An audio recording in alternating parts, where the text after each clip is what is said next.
situation becomes even more complicated. And to be able to regulate the family is leadership training. You see, I pointed out how difficult to manage your family. So anyone who is able to do it, for example, the parent or the father, for example, then the father has trained very well to become a leader in the political arena. If you become sophisticated as a political leader, which means your ability to regulate the family will have to be enhanced. And you have to be even more serious about your self-cultivation and so forth. Any other questions? You have a question? Oh, no. Okay. Yes, please. Oh gosh, why don't we get a chair? It's okay. No. This is not right. Let's try to get. These are visiting scholars. How can we treat visiting scholars? They should come here to give the lectures. How did you sneak in? Not for any other talk. There are too many people. Okay, let me give you any other questions. Oh, she had a question. Oh yes, you did have a question. I have a question about this self-interest. The Marshall Plan of 1946 after the World War II, that was interpreted widely as enlightened self-interest. Right. Is that an example of what you're talking about? All under heaven. All under heaven. I think you're right. You see, I misjudge. I talk about the contemporary situation in America. But after the First World War, and even after the Second World War, America was a great cosmopolitan state. The Marshall Plan is a very interesting case. And of course, America's occupation of Japan. So the Marshall Plan is certainly an expression of enlightened self-interest. But from the Confucian point of view, it's not good enough.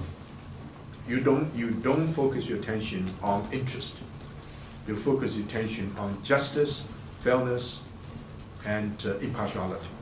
So you do it, for example, if you use the Confucian example, you do the Marshall Plan, not because for self-interest, because you know it's the right thing to do. Now, just like there's only one case, aside from Obama, he's the only other American president who got a Nobel Prize in Peace. Who's this, Wow. Jimmy You're Carter. American. Jimmy Carter. Well, Jimmy Carter, he was an ex-president, right? He got it as you're absolutely right. But there's someone else, Woodrow Wilson. And Woodrow Wilson, in his League of Nations, is a great idea. He first proposed it, and unfortunately it failed. So only the United Nations came into being after the Second World War. Now let me try. I haven't done it. Definitely, I haven't done it well. To give you an overview of the Great Learning. You've already read it, and some of you probably can memorize it now. But to give you a view of what is this notion, why Zhu Xi, great commentator in the later he became the major contributor to Confucian learning 800 years ago, as I pointed out, consider this as the first book that we should read, because it gives you a blueprint. Some people say blueprint, I don't like it. An overall structure. But another thing is, whenever you encounter an idea in the Confucian tradition, you never consider it as a static structure. It is always a dynamic process. When you talk about a person as essential relationships, you know it's changing. If you talk about a family, it's changing constantly. The relationships become more and more complex, especially when a new member came in. So normally we think as adults, we try to socialize or help to socialize the youngsters. For example, the baby is born, then you try to socialize the baby. One scholar, behaviorist, I disagree strongly with his views, very influential, and B.F. Skinner. He said, to give me a baby, I'll shape the baby according to your design, if you give me the ability to do it. This is, of course, the old Russian idea. Training humans are like training dogs, right? If you try to use the sort of reward punishment, then you will be able to do it.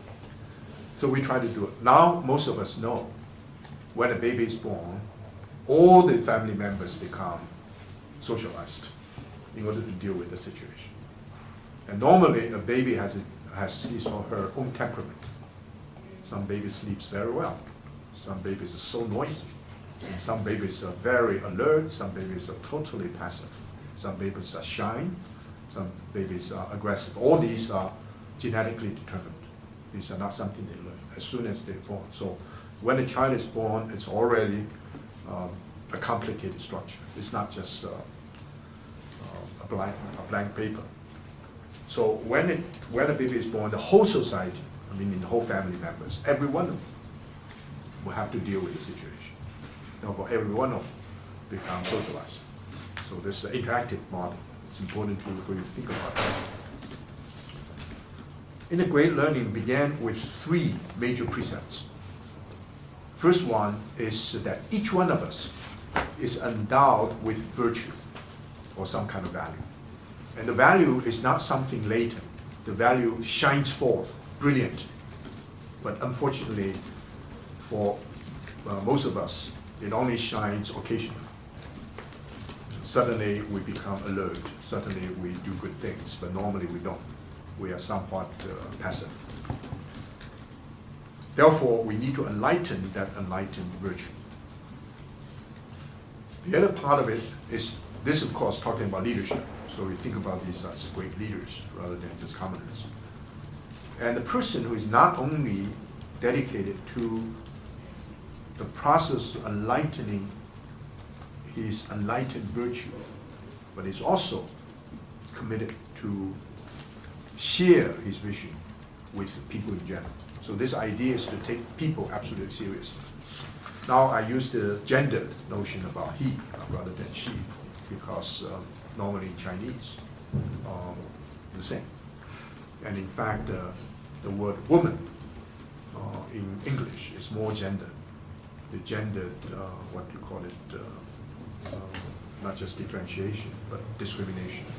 Why? Because in the biblical sense, it derives from man, a rib. So in that sense, always derivative. But anyway, that's beside the point. So in addition to your own self-cultivation, you become close to the people. So self-cultivation is not individualistic. It's for your responsibility for the people as a whole. Then everyone is committed to a great idea of the ultimate good, which is transcending, which is aspiration of the whole nation as a whole. You know, there is a major aspiration in American society. I've mentioned it before, that Jefferson's notion about all men are created equal. Even though that ideal for 200 years or more than 200 years was not fully realized. We know slavery was a very important part of American culture. And Jefferson turned out to be a slave owner. And he had some nasty remarks about slaves. But anyway, that idea of all men are created equal helps to inspire time and time again some of the great movements, including the civil rights movement. Without that kind of aspiration, you cannot even do it. This is, Martin Luther King's vision of trying to fight against discrimination because all men are created equal. The importance of equality. So this notion is we should all quest for the highest good, but it's not defined. Highest good meaning the total realization of each and every person in a society. If you know the highest good, then your mind and heart will be settled. In other words, you know your direction. If you know your direction, you can experience tranquility. In other words, you will not be shaped or influenced by external forces. If your heart and mind becomes tranquil, then you will find your home. You'll find your proper repose. If you find your proper place, then you will be able to think discriminately. We call it cogitation. If you can think, but thinking here is action. Try to find, I used that example before. Try to find one example. There's only one example actually, that your thinking necessarily implies your action. You want it, and you get it. In most cases, you don't. I want any kind of external things. There are all kinds of conditions that you may not get. But it's one thing you want it, you get it.